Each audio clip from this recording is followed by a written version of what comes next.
Donc, balise de fin de paragraphe. Entre chaque mot, vous avez l'espace qui est indiqué par un point. Ça vous permet de rapidement repérer les doubles espaces, par exemple, ce qui sont des erreurs. Mais on peut aussi faire du rechercher-remplacer pour corriger les erreurs. Édition, rechercher, remplacer, ça vous automatise le remplacement. On fera ça, on va rechercher des erreurs sur du texte à un certain moment, du texte que vous recevez, par exemple, de quelqu'un qui a tapé ça dans Word et vous devez le corriger typographiquement. Alors ici, vous avez un hashtag, un signe dièse. Dans InDesign, vous pouvez considérer que c'est la même chose qu'un signe de fin de paragraphe. Ça indique qu'il y a une ligne à cet endroit-là, tout simplement. Dès que je taperai du texte après celui-là, en fait, elle se transformera en une balise de fin de paragraphe. Donc le hashtag, pas d'inquiétude, c'est tout à fait normal.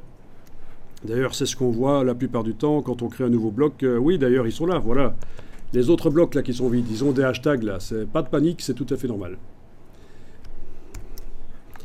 Alors ici, vous allez prendre le curseur, l'outil texte, et positionner le curseur au début du paragraphe, du premier paragraphe.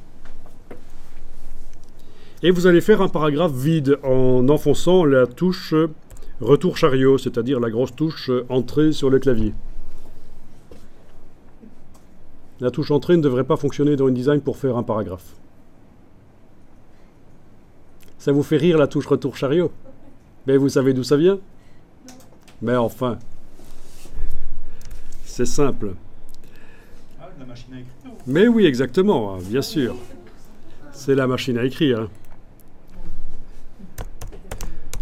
Il y a plein de choses qui viennent. Donc dans InDesign, faites attention, la touche entrée ne va pas avoir le même effet que la touche retour chariot. Oui, c'est ça, c'est ceci en fait, hein, ce qui servait à en même temps revenir au début de la ligne et faire tourner un peu le rouleau pour passer à la ligne suivante. Et cette petite manette bizarre, ben vous la retrouvez sur la touche retour chariot. Cette flèche qui tourne en fait. C'est ça en fait. Hein. Bon. Après avoir appuyé sur la touche retour chariot, vous recliquez donc dans le paragraphe vide et on va écrire un titre.